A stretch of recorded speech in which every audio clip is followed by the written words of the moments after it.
नमस्कार दोस्तों, खबर एक्सपोज यूट्यूब चैनल में आपका स्वागत है। इस समय हम खंडवा के श्री नंद कुमार सिंह चौहान शासकीय मेडिकल कॉलेज में मौजूद हैं और एक खबर हम आपको बताना चाहते हैं कि खंडवा का जो मेडिकल कॉलेज है इसका शैक्षणिक सत्र वर्ष 2018 से शुरू हुआ था और यहाँ पे जो बच्चे हैं एमबीबीएस की डिग्री लेते हैं और यहाँ से डॉक्टर बन के जाते हैं और समाज में जाके सभी लोगों की सेवा करते हैं।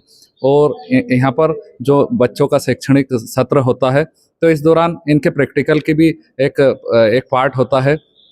प्रैक्टिकल के दौरान बच्चे यहाँ पर मानव शरीर के ऊपर कुछ प्रैक्टिकल की प्रोसेस होती है, तो वो भी एक शैक्षणिक उनके शैक्षणिक सत्र का एक हिस्सा होता है। तो 2018 के बाद खंडवा के मेडिकल कॉलेज में जो यहाँ पे पढ़ाई चालू हुई, तो उसके बाद यहाँ पर अब तक करीब 10 डेड बॉडी यहाँ पर लोग दान कर चुके हैं। लेकिन अब वर्तमान में स्थिति यह है कि खंडवा के मेडिकल कॉलेज में जो बच्चे अध्ययनरत हैं तो उनको प्रैक्टिकल के लिए डेड बॉडी की आवश्यकता है और करीब यहाँ पर 40 डेड बॉडी की आवश्यकता है। तो आज हम इसी के ऊपर खबर करने के लिए आए हैं। हमारे साथ मेडिकल कॉलेज के शरीर रचना विभाग के हेड श्री डॉक्टर विनीत गोहिया जी मौजूद हैं। हम उनसे बात करेंगे और जानने की कोशिश करेंगे कि जो डेड बॉडी दान करने की जो प्रक्रिया होती है वो क्या प्रक्रिया होती है और यहाँ पर मेडिकल कॉलेज में बच्चों के अध्ययन के दौरान उसका किस तरह से उपयोग किया जाता है, बच्चे किस तरह से उसमें प्रैक्टिकल करके अध्ययन करते हैं और डिग्री लेने के बाद वे जाके समाज में सेवा करते हैं। तो हम सर से बात करेंगे। सर नमस्कार। नमस्कार जी सर, आपका स्वागत है सर। जी, क्या कहना चाहेंगे सर? मैं doctor Vineet Gohiya, professor head anatomy. जी हमारे यहाँ पे बच्चों को शरीर रचना विज्ञान विषय पढ़ाया जाता है, एनाटमी। जी ये बेसिक सब्जेक्ट होता है और ये जैसे हम कोई बिल्डिंग बनाते हैं तो उसका फाउंडेशन जितना मजबूत होता है उतनी मजबूती बिल्डिंग बनती है। जी इसी प्रकार जिस बच्चे की एनाटमी बहुत स्ट्रांग अगर होती है जी तो बहुत अच्छे डॉक्टर बनते हैं, जी क्योंकि जो बॉडी का बेसिक स्ट्रक्चर होता है बड़ा जटिल होता है। जी तो इसकी जटिलता को समझाने के लिए हमको मानव शरीर की आवश्यकता होती है। जी तो जो आप आम भाषा में उसको मृत शरीर या डेड बॉडी बोलते हैं, जी हम लोग उसको कैडेवर बोलते हैं। तो जैसे हमको बॉडी प्राप्त होती है जी तो उसमें क्या है कि किसी भी तरह का मेडिको लीगल केस नहीं होना चाहिए जी और नेचुरल डेथ होना चाहिए। तो बॉडी को हम लेते हैं जी और उसमें एक सॉल्यूशन होता है जी। फार्मेलिन। जी वो फार्मेलिन हम इंजेक्ट कर देते हैं, जी उसका ब्लड वगैरह क्लीन करके मशीन होती है हमारे पास एक, जी और वो बॉडी प्रिजर्व हो जाती है। जी और फिर हमारे पास एक सॉल्यूशन वाला बड़े बड़े टैंक हैं, वो जी। टैंक में बॉडी रखते हैं जी और उस पे फिर बच्चों को हम सिखाते हैं जी कि कोई भी नर्व का कैसा कोर्स है, नर्व कहाँ से कहाँ जा रही है, जी दाएं से बाएं जा रही है, आगे से पीछे जा रही है, जी ताकि वो समझ सकें जब वो ऑपरेशन करेंगे तो उनको पता होना चाहिए कि ये नर्व या आर्टरी जो है जी इसका क्या कोर्स है, जी कि वो कैसे चल रही है, दाएं चल रही है, बाएं चल रही है, कि आगे जा रही है, पीछे जा रही है, ऊपर जा रही है, नीचे जा रही है। जी तो इसके लिए भी हमारे सब मेडिकल साइंस में टर्म होते हैं। जी तो मैं आम लोगों को समझाने के हिसाब से बता रहा हूँ कि वो ऐसा कोर्स उसका जी समझने के लिए बच्चों को अति आवश्यकता होती है जी। बॉडी की। सर मेरा आपसे सवाल है कि सर खंडवा के मेडिकल कॉलेज में कितने बच्चों की सीटें एमबीबीएस और दूसरे विषयों में सर?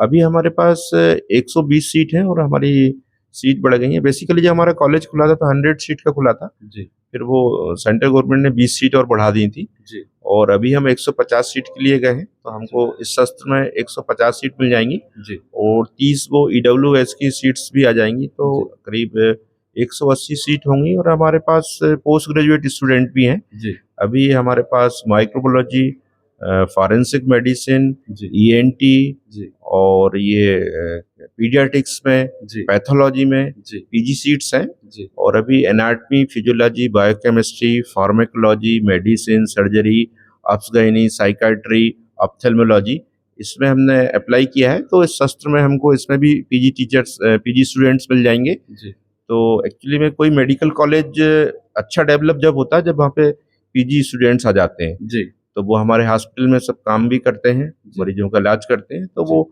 एमडीएमएस 3 साल का कोर्स होता है। जी तो प्रथम वर्ष, द्वितीय वर्ष, तृतीय वर्ष, तो जी। आरएमओ बोलते हैं उनको, जी और सर्जरी वालों को आरएसओ बोलते हैं। तो जी। उससे अस्पताल बहुत सुधार होता है। जी। सर मेरा आपसे सवाल है कि जो बच्चे यहाँ पे मेडिकल की शिक्षा के लिए यहाँ पे जो एडमिशन लेते हैं तो कितने बच्चों को सर एक शरीर जो यहाँ पे जो देहदान में आता है तो वो कितने बच्चे उस पर प्रैक्टिकल कर पाते हैं सर?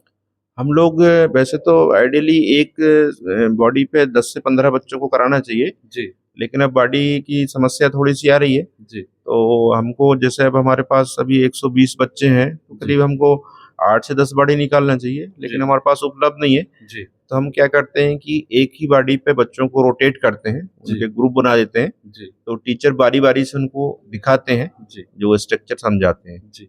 सर, जैसे आपने बताया कि अपने यहाँ पे अभी वर्तमान में 120 बच्चे अध्ययनरत हैं और आने वाले समय में जो सीटें बढ़ रही तो करीब 180 बच्चे यहाँ पे मेडिकल की पढ़ाई करने के लिए आएँगे। तो सर, इतने बच्चों में कितनी डेड बॉडी की आवश्यकता होगी? हमको तो अभी आराम से जैसे 20-25 बॉडी लगेंगी, अभी उसमें 20 बॉडी के आस-पास लगेंगी। जी, और जो जैसे ये कॉलेज जब बना था, जब से मैंने इसको जॉइन किया है 2018 से, जी, तो विभाग वगैरह का निर्माण जो है नाट्य विभाग का मेरे मार्गदर्शन में हुआ है। जी, तो मैंने करीब 40 से 50 बॉडी रखने की क्षमता डेवलप की है डिपार्टमेंट में, जी, कि अगर इतनी बॉडी भी आ जाए, जी, 50 बॉडी भी अगर आती हैं, तो मैं उनको रख सकता हूँ, जी, लंबे समय तक प्रिजर्व करके जी, रहेंगी वो बॉडी। जी। तो सर, जैसे कोई व्यक्ति मतलब देह दान करना चाहता है, तो उसकी क्या प्रक्रिया होती है सर इसपे? इसमें बहुत ज़्यादा कठिन प्रक्रिया नहीं है, सिंपल है। अगर किसी की नेचुरल डेथ हुई है, जी, तो वो हमसे संपर्क करे जी, और हम उसका एक फॉर्म है, उसके परिजन फॉर्म भर देते हैं। जी, उनका जो देह दान करता है उनका आईडी, जैसे आधार कार्ड ही चल रहा है आजकल, आधार कार्ड अच्छी आईडी होती है वो। जी, और जो परिजन देते हैं उनकी आईडी जी, वेरिफिकेशन के लिए मिल जाती है। जी, तो हम बॉडी ले लेते हैं, फिर बॉडी के बाद हम उनको एक देह दान का सर्टिफिकेट भी इश्यू करते हैं। जी, उससे वो अपना सर्टिफिकेट से बाकी जो फॉर्मेलिटीज़ होती हैं नगर निगम, नगर पालिका वगैरह की, नगर पंचायत की, जी, वो पूर्ण कर लेते हैं। जी, फिर हम उनका 15 अगस्त, 26 जनवरी पे उनको परिजनों को बुला के सम्मान पत्र भी देते हैं, प्रोत्साहित करते हैं, भई जी, आपने बॉडी की, उनको धन्यवाद प्रस्ताव देते हैं। जी, और जैसे जब बॉडी को डोनेट करने के बाद उसको बच्चों को हम अध्ययन कराते हैं। जी, अध्ययन कराने के बाद हमारे विभाग के पास एक सेपरेट स्थान होता है, जी, जिसमें उस बॉडी को सम्मानपूर्वक हम वहाँ पे डिस्पोज़ ऑफ कर देते हैं बॉडी जी, को। जी, और जिसने बॉडी डोनेट करी है, उनके जी, लिए हम एक पौधा लगा देते हैं, जी, डेज़िग्नेटेड एरिया बना दिया है। जी, तो परिजन जैसे कभी आते हैं, जी, देखने आते हैं कुछ परिजन, जी, तो वो कभी भी आ सकते हैं। जी।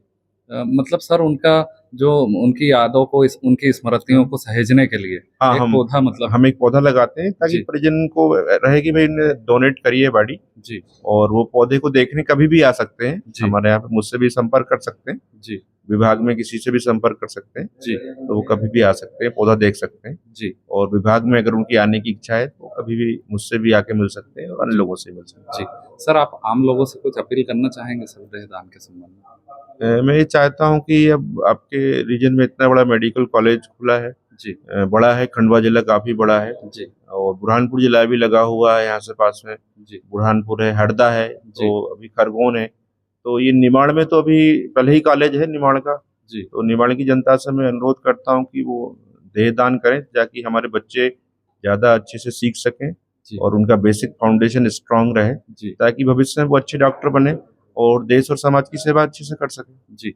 सर, मेरा आपसे आखिरी सवाल है कि जो लोग देहदान के लिए यहाँ पर आपसे संपर्क करेंगे, तो अपने यहाँ स्टोरेज की क्षमता मतलब कितनी है? कितनी डेड बॉडियाँ मतलब आप देहदान में प्राप्त कर सकते हैं सर? मैं 40 से 50 बॉडी रखने की क्षमता है मेरे पास, जी, और इससे भी अगर ज़्यादा आएँगी तो आगे हम और डेवलप कर लेंगे, वो इतना इश्यू नहीं है। जी, वो तो हमारे पास सब सुविधाएँ हैं, उसका कोई दिक्कत नहीं है। जी। सर, हमारे से बात करने के लिए धन्यवाद सर। जी, धन्यवाद जी, आपका। धन्यवाद। तो ये थे डॉक्टर विनीत गोहिया जी, जो यहाँ पर शरीर रचना विभाग के प्रमुख हैं, और सर ने जो देहदान के संबंध में हमारे से विस्तार से चर्चा की। हमारी खबरों से जुड़े रहने के लिए हमारे यूट्यूब चैनल खबर एक्सपोज़ को सब्सक्राइब कर लें और बेल आइकन का बटन दबा दें, ताकि हर अपडेट आपको सबसे पहले मिल सके। धन्यवाद, नमस्कार।